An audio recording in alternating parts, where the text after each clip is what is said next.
Spesialis saya sebetulnya adalah dalam remote sensing. Remote sensing itu adalah satu teknologi yang pengambilan data pakai satelit atau foto udara gitu ya. Eh, Kemudian kita memprosesnya. Nah, itu. Nah, cuman saya kemudian karena itu juga akhirnya proses apa ya, perkembangan spiritual lah. Akhirnya saya menggunakan ilmu itu untuk sebagai peneliti sains Islam. Saya banyak meneliti tentang kehadiran waktu subuh, fajar gitu ya. Nah, itu menggunakan teknologi remote sensing, dan kali ini data yang saya miliki adalah data koleksi data yang paling besar di dunia, insya Allah. Kemudian beberapa pengalaman saya sebagai pengguna teknologi dan riwayat pendidikan eh, di era 1980 sampai 90-an mungkin berguna sebagai pembanding teman-teman yang akan bersilaturahim dengan rektor UGM. Riwayat pendidikan saya seperti ini. Pada 20 Juli 1979, saya menyelesaikan pendidikan sebagai sarjana teknik geodesi Fakultas Teknik UGM. Ya, ini anunya, buktinya ya. Nah ini buktinya ya. Universitas Gadjah Mada Fakultas Teknik ya, dan ternyata betul kata kata Dr. Rismon Sianipar itu, penomoran ini juga ternyata ini tidak sederhana gitu. Ini 15007. Saya tidak tahu apa itu, tapi saya kira ini saya adalah sarjana ke 15.007 di Fakultas Teknik itu ya. Mungkin saya tidak, mungkin juga saya salah, tapi ini saya kira begitu. Kemudian ini ST, BWT nggak tahu. 79 ini adalah tahun kelulusan saya. TGD itu teknik geodesi, ST itu sarjana teknik ya. Dan ini nggak tahu apa ini. Tapi intinya ini adalah ini. Jadi ada penomoran itu tidak sederhana, cuman jadi ada klaster kan, menurut Dr. Rismon Sianipar itu ada klaster seperti ini. Kemudian yang lebih penting lagi ini. Jadi selain ini, nomor ini ternyata ini penulisannya pakai apa itu, yang pakai plastik itu, atau apa namanya ya, bukan rugos tapi apa itu ya, yang kelihatannya ya seperti itu. Nomor mahasiswa saya. Kemudian ternyata yang mendatangani pada saat itu adalah rektor. Pada saat itu adalah Profesor Sukaji Ranuwiharjo, yang kemudian pernah menjadi direktur jenderal pendidikan tinggi juga beliau nih. Kemudian di samping itu juga dekan. Pada saat itu dekannya adalah Insinyur Sutoyo Cokrodhiharjo. Jadi pada saat itu yang mendatangkan ijazah itu adalah rektor dan dekan. Ini tahun kelulusan saya 20 Juli 1979. Ya. Jadi itu sudah foto, ada ini jadi oke. Kemudian sejak autumn itu musim gugur ya, musim gugur 1981, saya tercatat sebagai mahasiswa S2 S3 di Department of Geodetic Science Ohio State University di Columbus, Ohio, Amerika Serikat. Jadi karena saya memang dapat tugasnya untuk S2 dan S3, cuman ya S2 dulu baru selesai kemudian S3. Nah, kemudian ijazah Master of Science pada 8 Juni 1984. Jadi memang saya menyelesaikan pendidikan di Amerika itu ya pada sekitar setahun sebelum 1985 itu kan. Jadi saya tunjukkan ini anunya. Nah ini. Jadi ini Ohio State University, diberikan pada Tono Saksono degree Master of Science. Nah tanggalnya adalah ini. Columbus 8 Juni 1984 ya. Jadi 8 Juni 1984. Cuman yang menarik memang di sini tidak ada foto. Yang pertama tidak ada foto. Cuman itu ditandatangani oleh ini Chairman of the board of trustees. Board of trustees itu seperti wali amanah lah kalau di Indonesia itu ya, wali amanah. Kemudian juga rektor, president of the university, ya, president of the university. Tidak ada cap di sini karena sudah ada seal ini, Ohio State University, jadi a seal of the university. Jadi yang ini catatnya tidak ada foto. Nah, itu memang sudah di luar negeri itu tidak lazim ada fotonya itu. Kemudian tidak ada nomor. Nah, jadi tidak ada nomornya ini. Jadi memang mungkin apa ya, sistem manajemen mereka sudah lebih canggih lah. Jadi tanpa nomor juga sudah. Tidak ada cap, hanya ada seal ini. Hanya seal of the university, ini sealnya itu. Oke, jadi itu. Jadi saya menyelesaikan itu pada 1984, 8 Juni 1984. Itu kira-kira setahun sebelum 1985 yang diributkan itu. Oke, saya kira ini anu lagi. Nah, kemudian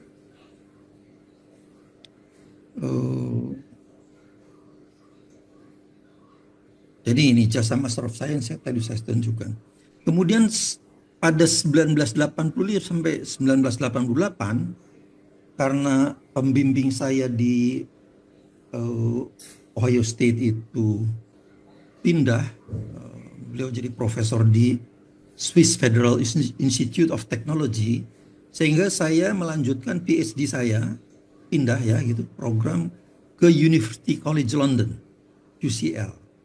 Pada 1984, teknologi yang ada adalah dot matrix printing, bahkan di Amerika Serikat.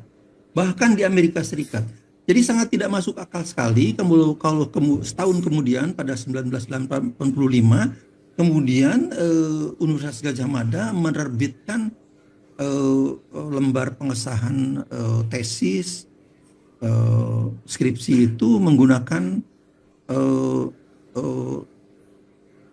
word processor yang canggih seperti Words itu, Microsoft Word itu sangat tidak mungkin karena di Amerika saja masih dot matrix printer dan masih sangat sederhana lah boleh dikata ya, meskipun untuk saat itu di zaman itu yang sudah termasuk canggih, ada subscript, superscript sudah bisa dianukan. Nah, kemudian PC belum ada, jadi semuanya dilakukan pada mainframe ya. Jadi kita kalau menulis ya harus datang ke kampus gitu, meskipun ada terminal ya di kebetulan kampus saya di depan persis pusat komputer Ohio State University. Jadi ada hardwire lah gitu ya, ada hardwire. Jadi kita ada terminal di departemen sendiri untuk mengetik dan sebagainya. Tapi PC belum ada. PC dalam arti personal computer ya, belum ada. Nah, kemudian saya akan jelaskan juga penulisan tesis PhD S3 ini. Karena supervisor saya pindah ke Swiss Federal Institute of Technology, ETH ya sebetulnya. Untuk program PhD saya pindah ke University College London, UCL pada 1985 sampai 1888. Research dalam teknologi remote sensing. Jadi saya memang mendalami remote sensing. PC clones, artinya PC clones ya, cloning PC itu sudah mulai ada.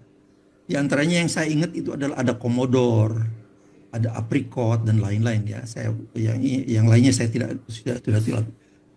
tapi masih sebagai alphanumeric computer ya. Alphanumeric computer itu artinya cuman huruf dan angka gitu ya. Jadi fungsinya itu sebagai mesin ketik aja, belum sebagai komputer graphics. Jadi simbol-simbol atau gambar-gambar itu image itu belum bisa. Nah, yang paling populer tapi dari semua yang itu adalah Apple Macintosh. Jadi dia bukan termasuk PC ya. Personal computer itu kan cloningnya IBM. Kalau Apple Macintosh itu adalah sendiri. Dia punya operating system sendiri yang itu yang membuat dia sangat unik, Apple Macintosh. Yang ini sudah komputer grafik, meskipun itu masih sangat sederhana. Jadi saya kemudian beli ini. Apa kelebihannya? Karena dia menggunakan teknologi click and drag, cut and paste, menggunakan mouse. Itu yang membedakan. Kalau yang lainnya kan masih menggunakan eh, arrow itu, naik ke atas, naik ke bawah, ke samping, jadi anu lah. Dan kemudian misalnya copy ini slash ke disk mana gitu ya, apa ke file ke folder mana begitu kan, itu kan pakai DOS command itu sangat anu lah, harus dia menghafal kan, kadang-kadang ada slash, ada yang backslash dan sebagainya. Wah udah, untuk saya membingungkan lah gitu. Karena kami sudah biasa menggunakan ini teknologi click and drag, cut and paste menggunakan mouse di Macintosh itu. Nah, tesis PhD saya ini sudah menggunakan Macintosh dengan laser jet printing. Nah, ini bedanya. Cuman itu kan tahun 87. Tahun 87 artinya saya menulisnya itu kan, yang saya kebutnya itu kan tahun 87. Lulusnya tahun 88. Jadi memang teknologi laser jet sudah ada di Inggris tentu saja ya. Kalau di Indonesia saya kira belum ada, itu sangat mahal sekali. Universitas saya di Inggris itu kan anunya peringkat dunianya sangat tinggi sekali. Jadi untuk yang seperti ini, fasilitas-fasilitas teknologi seperti itu ya diutamakan gitu. Jadi jadi kalau untuk misalnya mahasiswa yang lulus pada 1986 gitu, ya pasti pakai dot matrix printing. Belum ada laser jet. Nah, cuman karena saya melakukannya setahun kemudian, artinya ada senior saya yang setahun sebelumnya gitu, yaitu pakai dot matrix printer. Saya kebetulan sudah menggunakan ini. Nah, ini saya kopikan beberapa halaman. Sebetulnya tesisnya cukup tebal juga seperti ini. Ini anunya seperti ini ya, tebalnya. Nah, ini anunya nih. Matriks seperti ini sudah tapi memang ini sudah teknologinya adalah pakai laser jet printing. Meskipun pada saat itu karena kami menggunakan Macintosh ya bukan tidak pakai words ya, tidak pakai word processor words, karena memang belum ada pada saat itu. 87 itu belum ada. Coba dilihat, diperhatikan ini anunya juga apanya. Ini fontsnya itu adalah Arial kalau tidak salah, ini Arial. Karena Times New Roman itu belum ada. Times New Roman itu belum ada. Jadi ini pakai Arial ini. Kemudian jadi harus dicatat bahwa Times New Roman belum ada. Oke. Namun font Times New Roman belum dikenal. Itulah sebabnya saya masih menggunakan, kalau nggak salah ya, Arial. Sedangkan ini namun ini font ini adalah Calibri ya. Saya suka menggunakan Calibri sekarang. Tapi Times New Roman yang seperti inilah yang diributkan oleh Dr. Rismond Sianipar. Tidak mungkin pada tahun-tahun 84, 85 itu orang sudah punya menggunakan Times New Roman. Lihat ini anunya, ini sangat cantik sekali anunya. Nah, sekarang saya akan coba tunjukkan juga pada saat saya lulus di Ohio State itu, kemudian ada commencement tuh, apa itu ya, wisuda. Kemudian commencement speech-nya itu dilakukan oleh John Glenn. John Glenn itu adalah astronot Amerika pertama yang mengorbit bumi. Nah, ini anunya. Coba kita perhatikan ini. Di embargo untuk rilis sampai pukul 10 Jumat 8 Juni 1984. Karena itu acara wisudanya pada 9 Juni, 8 Juni 84 itu. Coba diperhatikan ini. Tulisannya ini masih menggunakan electric typewriting. Mungkin semacam IBM yang pakai bola itu, tek gitu. Ini tulisan ini adalah electric typewriting. Ya. Jadi sangat tidak mungkin di Indonesia setahun kemudian ada lompatan teknologi yang yang begitu dahsyat, kemudian sudah pakai word processor menggunakan Times New Roman. Jadi Bu, yang dipersoalkan itu bukan masalah huruf, angka, bukan. Teknologinya itu. Nah, kemudian di sekitar kampus Fakultas Teknik UGM tumbuh jasa fotokopi dan penjilidan, ya. Nah, pada saat itu Fakultas Teknik itu masih di sekitar Sekip itu, jadi Jalan Sesi Manjuntak itu ya. Salah satu fotokopi itu namanya Sanur di Jalan Cornelis Simanjuntak ini. Bila tidak salah pemiliknya itulah kawan baik saya itu. Namanya Pak Y. Saya beri singkatan ya karena saya tidak tahu apakah beliau masih hidup atau sudah meninggal. Beliau adalah seorang pegiat radio amatir orari, Pak Y ini. Dan saya mengenal banyak pegiat orari. Saya banyak kenal pegiat orari sejak tahun 1973-an, ya, sejak saya mahasiswa. Di antaranya Pak JK, ini orang Manado ini, yang terkenal dengan nama sandinya Nasi Gudeg. Ya. Jadi saya kenal betul banyak pemilik rumah biliar di sekitar Jalan Perwakilan. Kemudian ada Pak H. Pak H ini tinggalnya di Baciro. Ini adalah teman satu angkatan di Teknik Geodesi. Kemudian Pak A di Jalan Mataram. Kemudian Dokter Gigi MA, orang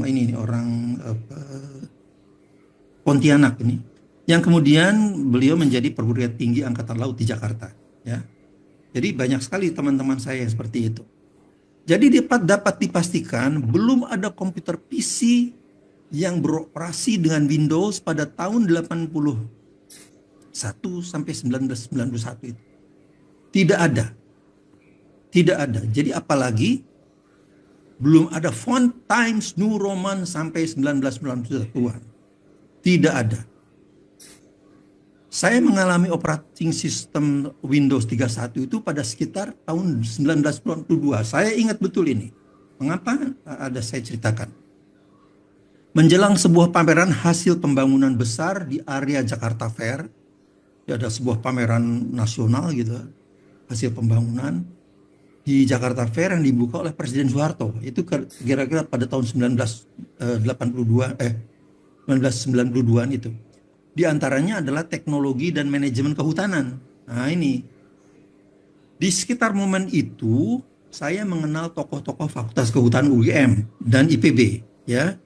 Juga saya mengenal beberapa pejabat Kementerian Kehutanan dan beberapa pengusaha HPH. Termasuk di antaranya saya kenal baik dengan Profesor Ahmad Sumitro ini, yang pada saat itu saya kira sudah tidak menjabat lagi sebagai dekan Fakultas Kehutanan UGM, ya, tapi saya kenal baik. Nah, sejak rilis Windows 31 pada 1992, jadi saya nggak tahu di Amerika rilisnya tahun berapa, tapi saya kira masuk ke Indonesia tahun 1992. Saya pensiunkan Mac 1 saya yang tadi itu, ya, karena ini sudah kemudian saya membeli laptop dengan operating system Windows 31 dengan teknologi click and drag, cut and paste ala Macintosh. Sudah ada mouse-nya. Dan itu sudah ada gambar-gambarnya itu. Jadi ini saya ya udah kalau begitu, ini sudah ada hard disknya dan sebagainya. Saya pensiunkan Macintosh. Jadi setelah itulah kemudian kita baru mengenal Times New Roman itu. Jadi saya ingat peristiwa ini. Mengapa? Karena saat itu menjelang saya berangkat postdoctoral research di ETH pada 1993. ETH itu sering dipanggil juga Swiss Federal Institute of Technology. Jadi supervisor saya yang di Amerika itu kan pindah ke sana, kemudian kami kontak-kontakan, kemudian saya postdoc research di sana pada 1993 ini. Jadi kesimpulannya adalah begini. Sudah dapat dipastikan belum ada komputer PC yang beroperasi dengan Windows pada tahun 1982 sampai 1991, ya. Belum ada. Belum ada font Times New Roman. Ini sengaja saya buat fontnya bentuknya seperti ini, Times New Roman, sampai dengan 1991-an. Karena itu baru keluarnya itu kira-kira 1992. Sampai tahun 1991, teknologi word processing masih sangat sederhana. Umumnya orang tuh pakai WordStar. WordStar. Ini sudah paling canggih pada saat itu. Pencetakannya masih menggunakan dot matrix printer. Ya. Jadi saya yang sudah mencetak tesis PhD saya di London pakai LaserJet itu di sini belum di Indonesia belum ada pada saat itu. Jasa fotokopi Sanur dan lain-lain bukan percetakan itu. Itu jasa fotokopi dan penjilidan saja. Karena saya kenal betul pemiliknya, Pak Y itu. Ya. Kalau ada mahasiswa yang mau mencetak halaman pengesahan skripsi, berapa biayanya? Itu persoalannya. Masa mencetak cuma 1 halaman, atau katakanlah 6 halaman gitu, 6 halaman, karena mencetak buku saja harus minimal 2000 kopi saat itu. Iya kan? Kalau misalnya dia cuma mencetak 6 halaman karena jumlah kopi itu kan kalau nggak salah sekitar 6 kopi lah. Satu untuk sendiri, satu untuk departemen, satu untuk fakultas, satu untuk universitas, kira-kira begitulah. Satu untuk pembimbing gitu-gitulah ya. Jadi 5, 6 kopi lah gitu. Bagaimana biayanya berapa itu kalau mencetak seperti itu? Ya. Jadi saya mengalami OS Windows 31 pada sekitar 1992. Teman-teman Kagama seharusnya bersuara untuk menyelamatkan nama baik alma mater UGM ini. Oke teman-teman, di video kali ini kita akan melihat beberapa tanggapan dari netizen tentang Profesor Senior lulusan UGM ungkap bukti mengejutkan soal ijazah Jokowi. Coba lihat ini. Ada beberapa komentar yang mengatakan bahwa akhirnya orang-orang jujur mau bicara. Ayo ikuti jejak P. Saksomo, berani ungkapkan kebenaran. Jangan beri kesaksian palsu hanya demi rupiah. Ingat, hukum karma pasti berlaku. Siapa menanam pasti menuai. Batak profesor ini bukan kebohongan yang diutamakan, namun kejujuran dan kebenaran. Ini betul-betul guru besar. Bapak Profesor Tono Saksomo, beliau sangat jujur, berintegritas, pintar, bersih, berperilaku, dan berakhlak yang baik. Semoga beliau sehat. Masih banyak orang-orang jujur di negeri ini. Gampang masalah ini. Cukup ganti Kapolri, Panglima TNI, KPK, semua clear. Gak akan berlarut-larut. Contohnya kayak yang di Kalimantan. Calon bupati didiskualifikasi karena ijazah palsu. Kebenaran akan mencari jalannya sendiri. Tidak ada kejahatan yang sempurna. Terima kasih, Pak Profesor. Berarti analisa Bung Rismon Sianipar bisa dipertanggungjawabkan karena revolusi teknologi tidak bisa bohong. Jujur, itu tidak ribet, tidak berbelit-belit, tidak membuat masyarakat bingung. Detail banget. Terima kasih baik untuk info kepada orang awan. Banyak orang-orang jujur. Ayo berbicara, terutama alumni dimanapun berada supaya cepat clear. Pak Profesor Sasongko ini usianya sudah lanjut, mau cari apa lagi kalau enggak ibadah, kejujuran dan keikhlasan yang dicari demi pahala di akhirat. Semoga Bapak ini bisa membuka mata hati orang-orang yang buta akhirat nanti.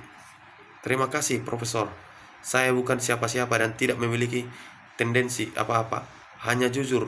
Tahun 1979 saya mendaftar di UGM melalui perintis 1 dan tidak diterima. Mengamati kegaduhan akhir-akhir ini sedih, seperti kejujuran, menjunjung tinggi kebenaran, menghormati, menghargai profesionalisme di negeri ini sudah hampir pupus. Alhamdulillah masih ada profesor, demi Allah air mata menetes karena mendapatkan bahwa kejujuran, keberanian, dan memberikan gambaran serta harapan bahwa kejujuran haruslah disampaikan meskipun besar dan mahal, serta besar resikonya. Di era gap black, rempek, gap uyah, terutama. Terima kasih Profesor, kebenaran akan menemukan jalannya. Keburukan, kebusukan, kepalsuan akan musnah karena karmanya, insya Allah. Ini keterangan yang benar-benar akurat dari Profesor Saksono. Semoga Presiden Prabowo mendengarkan, masih sehat, penglihatannya masih sehat, dan otaknya juga masih sehat untuk bisa merespon masalah ijazah palsu Jokowi untuk diadili seadil-adilnya demi kejayaan NKRI. Inilah Bapak yang jujur dan asli alumni UGM, asli jujur, tanpa ditutup-tutupi. Harusnya bangga menjadi alumni UGM. Masa alumni malu-malu mengeluarkan atau memperlihatkan ijazahnya dong? Terima kasih Bapak atas pencerahan yang mengenai ijazah dari UGM. Bapak Profesor yang luar biasa, pendidikannya serta kejujurannya, ilmunya sangat bermanfaat. Pahala mengalir. Semoga Bapak sehat selalu dan diberi umur panjang. Masya Allah, terima kasih Profesor. Terima kasih, teruslah menyiarkan kebenaran. Selalu sehat Profesor, panjang umur senantiasa dalam lindungan Tuhan. Bagus sekali bila Bapak Profesor ini jadi salah satu saksi ahli di pengadilan yang mengadili ijazah palsu Jokowi. Ternyata hanya segelintir alumni UGM yang bermoral rendah. Masih banyak yang jujur dan berani mengatakan kebenaran. Jika kasus sejelas ini masih bisa lolos, ya itu satu lagi penuntut jelas bahwa keadilan dan kebenaran sudah dipenjara demi membebas kecurangan. Apa yang dikatakan Profesor ini betul.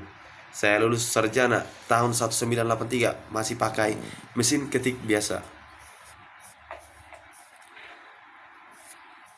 Selamat kepada Jokowi karena semua kejahatan sudah terkuat.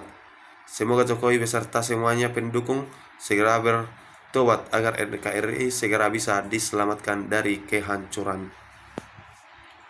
Bila ada tanggapan para netizen, silahkan tulis di kolom komentar.